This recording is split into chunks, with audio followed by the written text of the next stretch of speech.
Welcome to the Entrepreneur Podcast, where we take a look inside the lives of the accomplished and successful businessmen and women. We'll get up close and personal with the founders of booming startups. So lean in and prepare to carry away something to skyrocket your own business. Please subscribe to our show and do leave us a review. It means a lot to us. Now, here's your host, Rajiv. Hey listeners, welcome to the Entrepreneur Talk Show. I'm your host Rajiv Unikrishnan, and this is the show where we talk about entrepreneurship, speak to great founders, entrepreneurs, and investors. Today we have this Manish Sethi, founder at Pavlok. Just to highlight to my listeners, I did order the device a week after the show and tested it out and kicked off a bad habit in 3 days flat. Boy, does it work. Do email me for more details. Now, on to the show. Pavlok is a wearable device that uses conditioning through haptic feedback to modify behavior. Users are said to be able to break bad habits by pairing the behavior with up to, 300 plus volts of haptic feedback, and can establish new routines by pairing the behavior with vibration. Just a brief intro on Manish. He's a Boston resident who spent 4 years traveling across Europe, South America, Asia before moving to Boston 3 years ago. He's also the chairman and chief executive of Behavioral Technology Group. He did his bachelor's from Stanford, and he is the editor of Hack the System and has also worked as a right hand of Tim Ferriss for the launch of the 4-Hour Chef. Again, welcome Manish, welcome to the show. Do fill in the gaps, if any, in the intro, and do let us know what's going on in your world today. Definitely. I know that's exactly right. I focused on Hack the System for a while I was traveling. It was mostly a travel blog about how to experience a new type of life. And then one of my blog posts became the idea for Pavlok. Okay. Pavlok is it's like a wearable device, as you said, that helps people change their behavior and break bad habits. Great. So before we move into the actual product, so any passions outside of work? These days, I wish I had time. Languages, travel are big ones. I used to be a DJ, so music is a big one. Okay. And recently I've been getting really interested in deep learning and psychology of personalities and putting them all together in Pavlok is amazing. Great. I also just started a master's in psychology at Harvard Extension School, so that's kind of fun. I get to do it while I'm that's working. Superb. All right. So coming to the inevitable question is, what inspired the idea of Pavlok? Sure. So I used to be a travel blogger for Hack the System, and I've always been severely ADHD, meaning unfocused attention deficit disorder, since I was a kid. And so I used to, on my blog, I would do experiments to try to make myself more productive. And in one experiment, I hired someone whose job was to sit down next to me, make me stay on task. And if I got off task, she could slap me in the face. Okay. And I wrote this video. I made a video and I posted it on my blog about how much work I got done when she sat down next to me, hitting me if I was being off task. And my post became super viral. It was in hundreds of different news sources and TV shows. And it was such an interesting concept. I called a friend and I said, hey, man, what if I made like a shock collar that could shock me every time I go on Facebook instead? And he said, oh, my God, that's a good idea. Let's try it out. So we decided to do like a little fun weekend project where we modified a little remote controlled collar for dogs to make it zap me when I went on Facebook. Okay. And within I made a video. It was really funny. And I thought to myself, this is actually really interesting. There's a million wearables out there tracking what I do, but this one's actually changing what I do. Maybe this is more important than a blog post. Maybe this is actually a product that can really help people. And that was where the idea came from. Excellent. And what would the vision be for the Behavioral Technology Group? Yeah, I mean, we make technology that makes it possible for human beings to stick to their goals. So our end game here is any human being who says, I want to do this or I don't want to do that, they should have no chance of failure. So that's our biggest core. The big moving mission of our company is to cure the world of addiction and help people achieve the goals they set for themselves. Great. And so when you thought of this idea, I mean, was it just you who made this idea reality? Any co-founders or partners such as?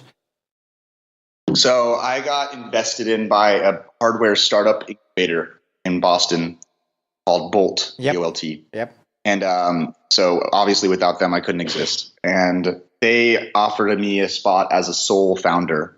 It's actually kind of funny. They had a slot, they had 7 slots that they were giving to people to join their incubator program. Correct. They had a B slot, a B2C slot, like business to business, business to consumer. And then they had a wild card slot, like we don't know, let's just try something crazy. Okay. And I was the wild card slot. So I came in with no idea of hardware. It was like the smart, the funny guy with a marketing experience and a pretty cool idea. Let's see what happens. Okay. So basically, they stuck me in a room in a hardware lab for a year, gave me money, and said, "Make it happen." And so it was like the first year and a half was just trying to get anybody in the world to help me figure out what the heck was going on, because I didn't know anything about hardware. Correct. But over time, I found some people. I had somebody joined my team for about 6 months to help me build our alphas. His name's Jim Lynch. Mm-hmm. He's the inventor of Lego Mindstorms, like the Lego robots. Okay. And the lead engineer on the Roomba floor cleaning robot. Oh yeah, I know that. So he joined our team for about 6 months and helped me build out our technology. And then since then, our team has grown to 30 people now, just about.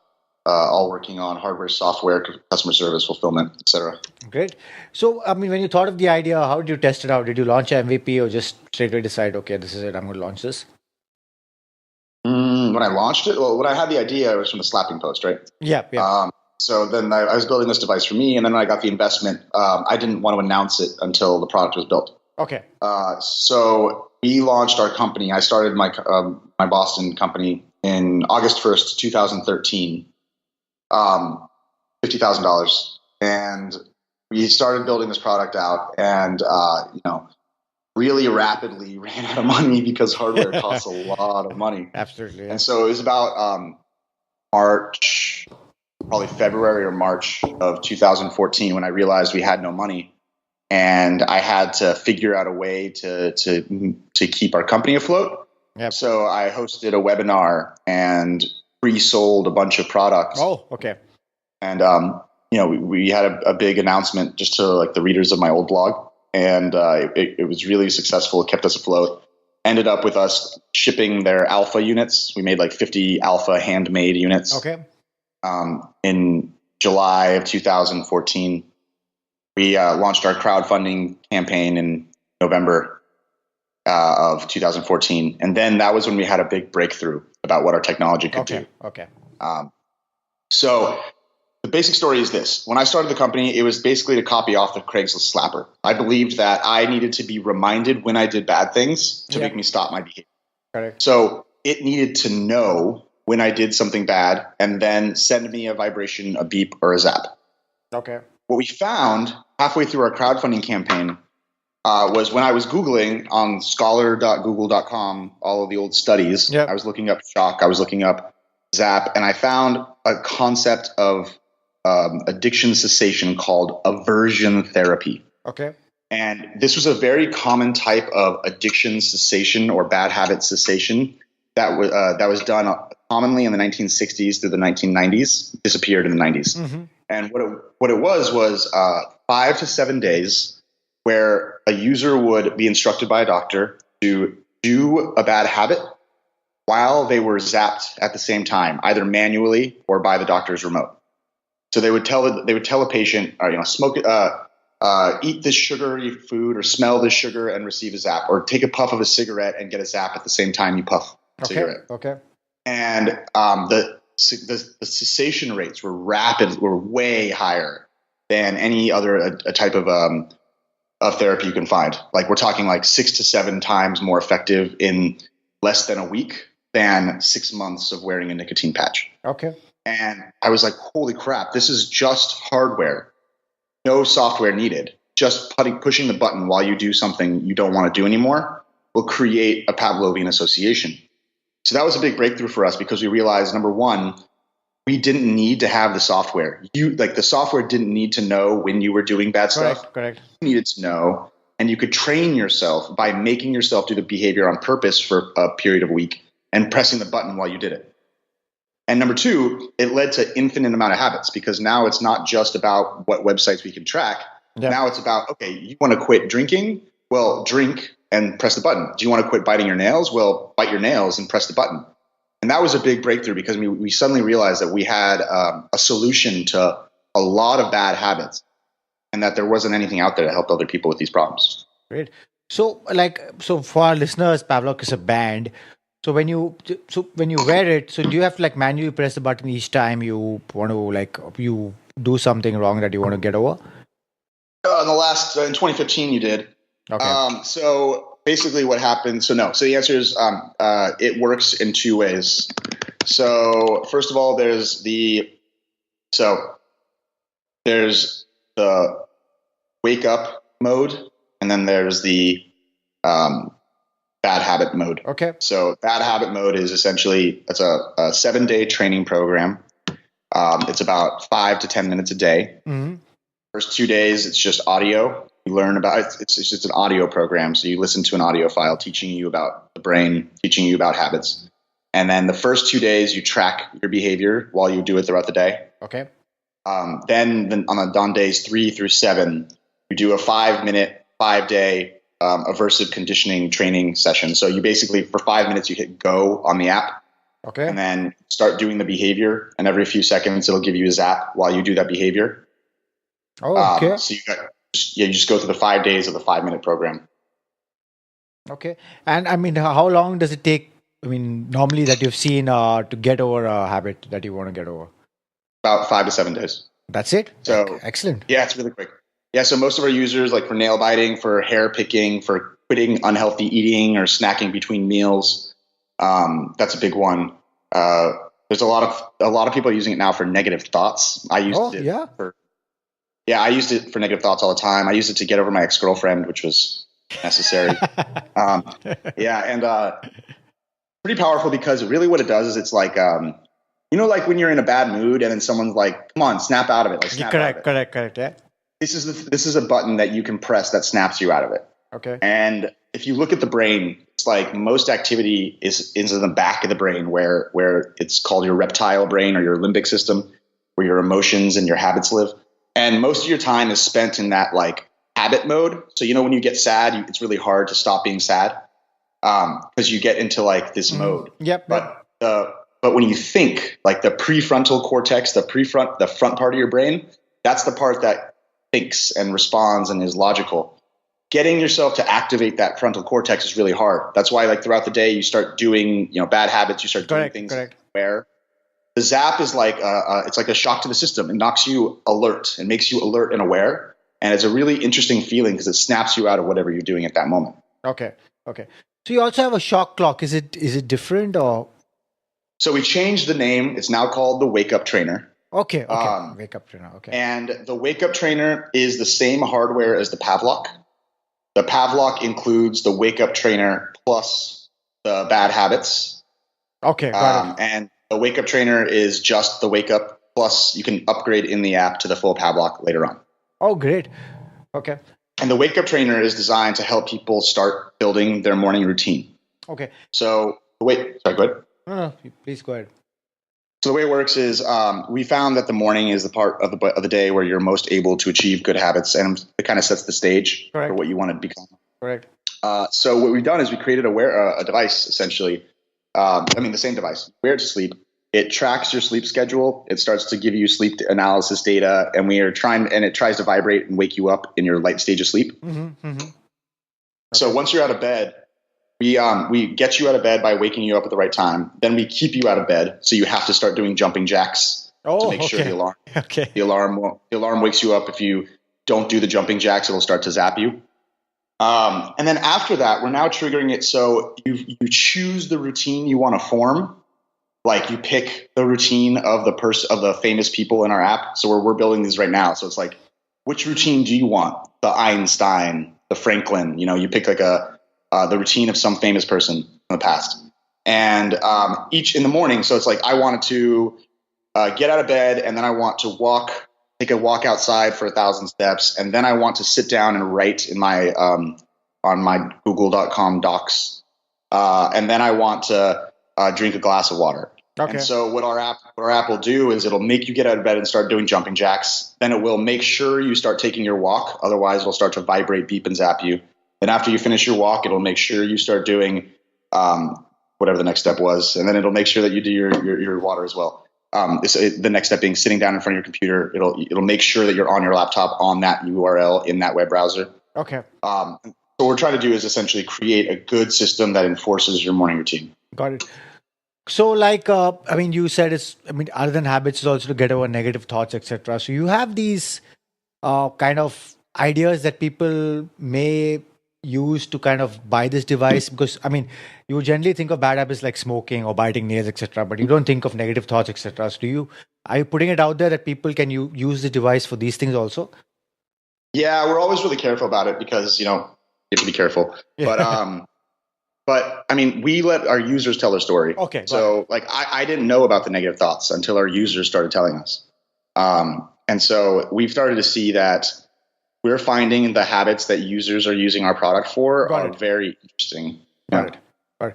So, I've read on the net your infamous Shark Tank episode, Turning Down Kevin Leary. So, for our listeners, I just want them to know how they can react to venture guys. What was that all about? Yeah. So, did you get the chance to see it?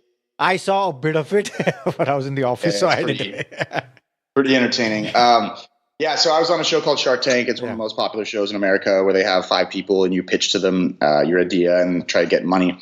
So if you watch my episode, it was very, very popular in the sense that it was viewed by a lot of people, but it was not the most positive. Basically, I turned down Kevin O'Leary. He's a investor. He's Canadian but lives in America. Yep. And he's kind of rude. Not a very nice guy. I know. So I knew because of the stories I'd read, I've seen his videos online about his investment deals, etc. And I knew I didn't want to work with him because investment is not about money as much as it is about partnership. Correct. And having the wrong partner in a business deal is worse than having a bad wife or a bad husband. Correct. Because maybe not worse, I don't know, but it's possible to escape a marriage, but you can't escape a contractual business arrangement, And so maybe you can, I don't know, but it's still a very, very bad problem when someone who doesn't share your values is invested in your company and owns part of it because they have control. So I turned down his offer and then he yelled at me, F you, you a-hole, F. Oh, yeah? Okay. He cursed at me quite strongly on TV. So that's what happened. Since then, it's the best decision I've ever made was to turn down his investment. We're doing quite well as a company, and I don't have to deal with negative personalities. Have you ever bumped into him or communicated with him after? No, he's in Boston though. He's actually based in Boston. Okay. So I'm thinking about it. Yeah. Yeah. And any distributors outside of US? You're selling through different platforms, but any distribution in Asia as such? So actually, recently we've been getting a ton of distributors. So we actually turned down a distributorship deal this week. We decided to focus on digital for our sales this year, and next year to go into retail.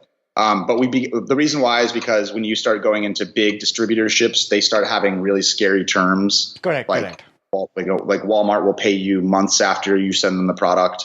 So you have to fund the building of the product without having any revenue.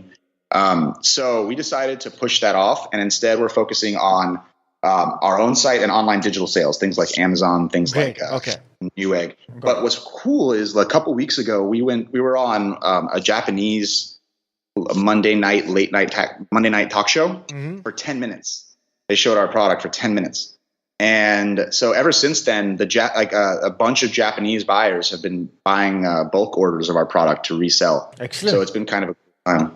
Okay, I was there on Monday actually. So you've done around almost $2 million already in 2016. And so where are you seeing most of the growth from? Is it any particular region globally, or it's all over? Well, US is our biggest market. Correct. And there's a lot of reasons for that. And I think it's interesting because the way that we frame the product is different for different countries. So in America, everyone wants to be better than they are, more productive, fit. It's about being a better version of yourself.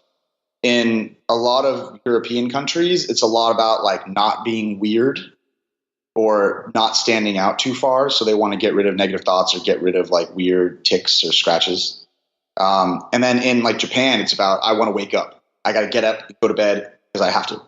And so we're seeing a lot of growth right now in Japan, of course. Our biggest markets are America, Canada, UK, Australia, Singapore recently, actually. Okay. Yeah, we started running a couple campaigns, and Singapore was just crushing it. Okay. And what else? Yeah, those are our big ones right now. Okay.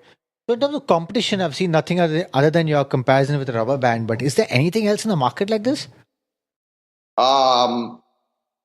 Yeah, I mean, there's like other, like, I mean, you can get, like, if you want to start using a Pavlok and you don't have the money to use it, like a rubber band is a good start. Correct. If you snap it when you have a negative thought, or if you snap it when you want to, if you do 5 minutes and you smoke a cigarette while you snap a rubber band. We tested this on a group of our users. Uh-huh. It had about half as much success as the people who use the Pavlok. And I think the majority of the reason was because wearing a rubber band and snapping it leaves like really big red marks. Yes.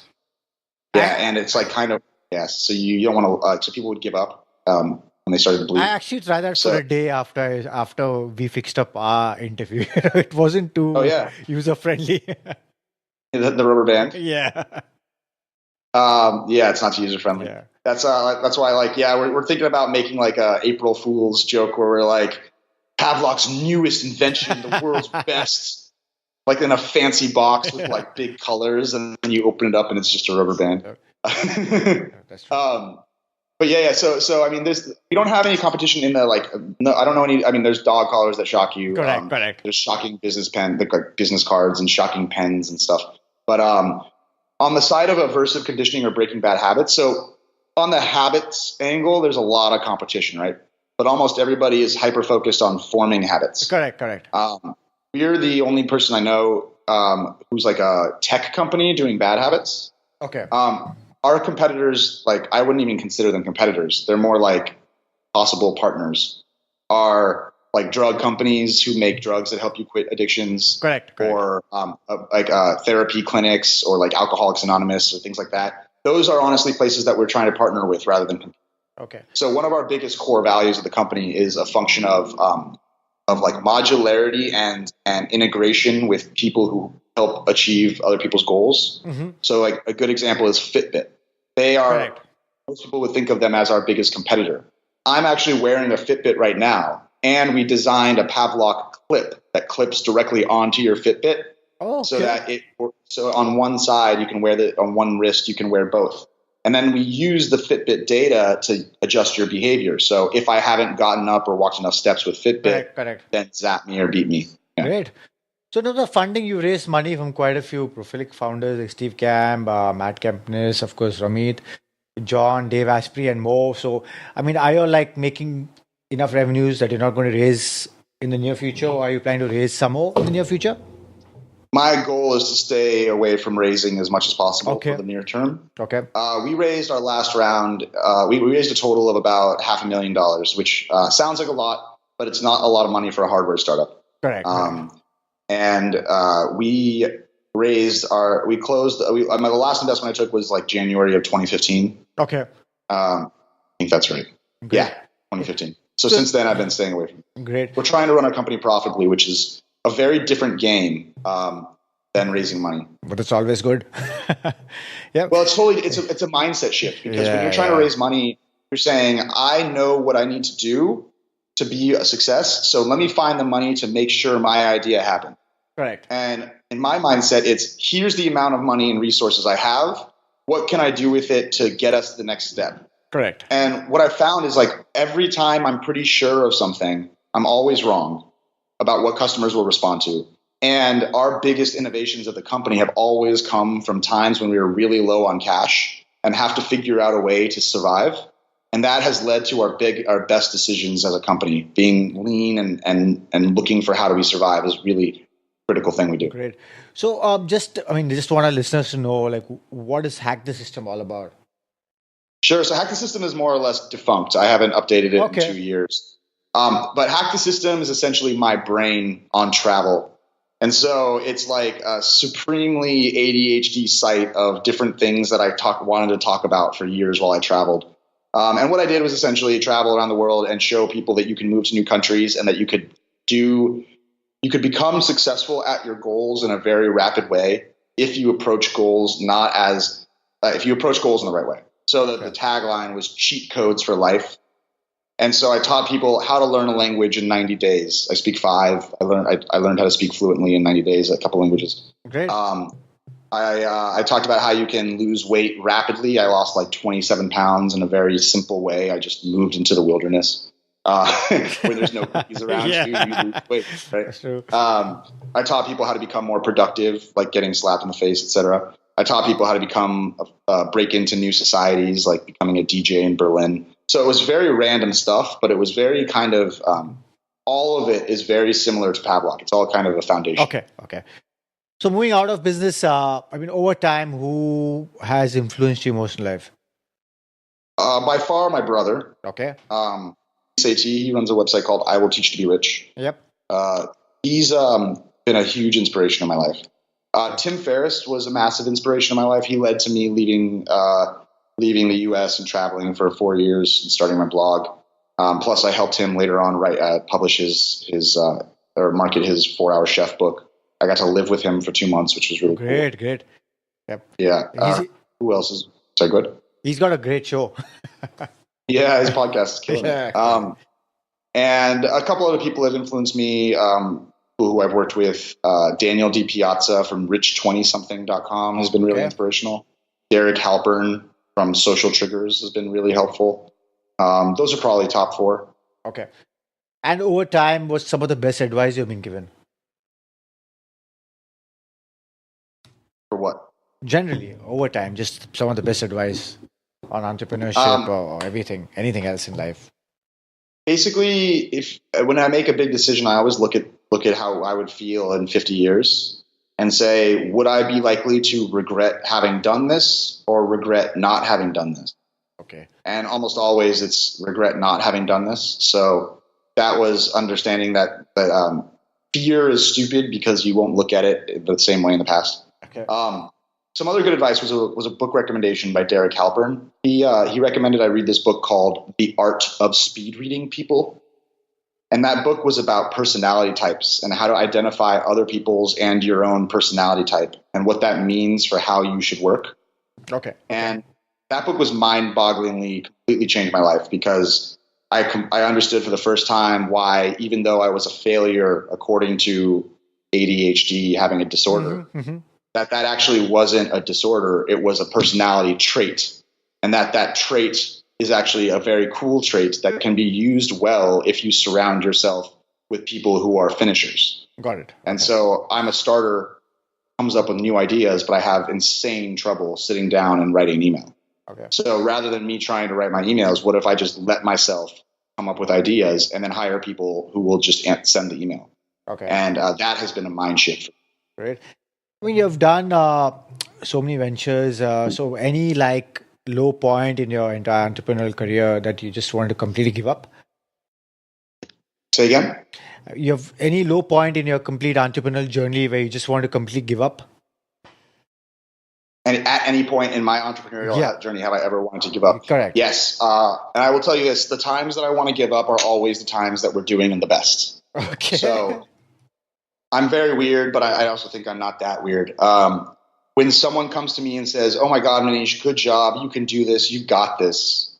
Then I'm totally demotivated and I don't care. Okay. But when someone says you've got no chance of doing this, you're going to fail, then I'm like, screw you. And I hyper focus on success. Great. So finding that that's been true, I found that the best things I've ever done is understand that the concept for what I just said, that competition motivates me, is an extremely powerful motivator for some types of people. And also it's replicable, meaning I can build that fear of loss by creating bets or accountability consequences.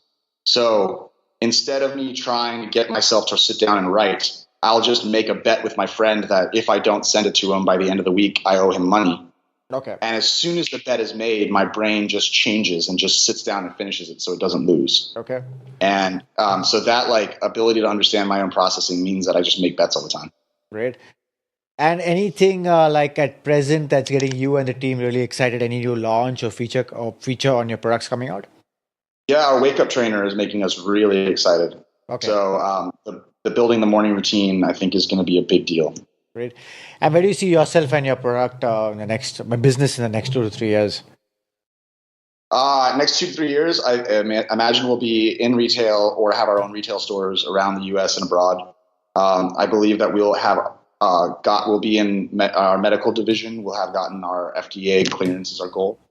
So we can sell both to consumers as a medical device and also to doctors in hospitals. Okay. And I'd like to take our wearable as a modular function. I'd like to make it a wearable that other people can white label and resell as their own. Okay. So build a wearable for other people. Okay. Great. So now we come to a part of the show which is a quick fire round, simple, brief answers. Okay. So when people ask you what do you do, how do you answer that?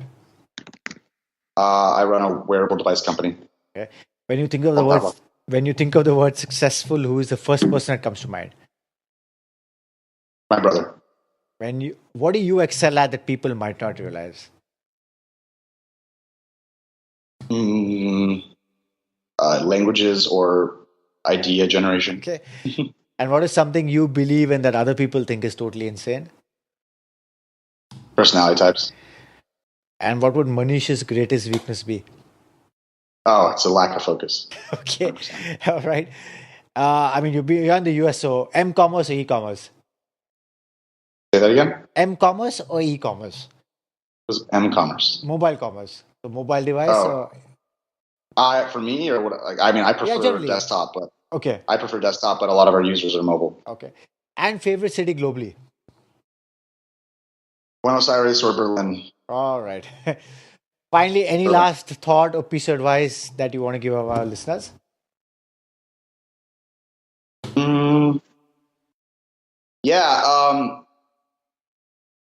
Take the time and read a little bit on personalities. I really think that if you feel like you're ever you ever have a conversation with someone and you just don't connect, or you ever try to get yourself to do something and you fail, it's often a function of your personality, and it's not that you're trying to make yourself do the wrong thing. You should be focusing on your strengths and finding people to support your weaknesses rather than trying to make yourself do what everybody else does. Okay. And please let our listeners know. Yeah, of course. Yep. Check out Pavlok. All right, of course. And please let our listeners know how they can reach you and also Pavlok. Sure. So we have you can reach me at Pavlok.com. And I'm not very good at email, so your mileage may vary. But I answer email like once a month. Okay. So my assistant does. I think you were in contact with him. We created for Pavlok. We've created a discount for you guys. So great. If you go to Pavlok.com/TAE podcast, Pavlok.com/TAE podcast, you can get a big discount on the Pavlok device. Thank you from the Entrepreneur podcast. And lastly, if you're on mobile right now, you can go ahead and just download the app for Pavlok. Okay. And it actually has a lot of interesting functions, and you can start working on your habits even without the device. Great. So go ahead and try that out. Great. Again, Manish, thanks for taking the time to talk to us and inspiring our listeners to start their own ventures, and all the very best at building and scaling Pavlok. Thank you so much. Yeah. Do visit Pavlok.com and visit us at theasianentrepreneur.com to get the show notes and subscribe to our show on all the platforms, and leave a review on your thoughts about the show. Thank you. Thank you for listening, and please subscribe to the show so you don't miss an episode. In the meantime, head over to theasianentrepreneur.com and check out show notes and other information to motivate you in your entrepreneurial endeavors.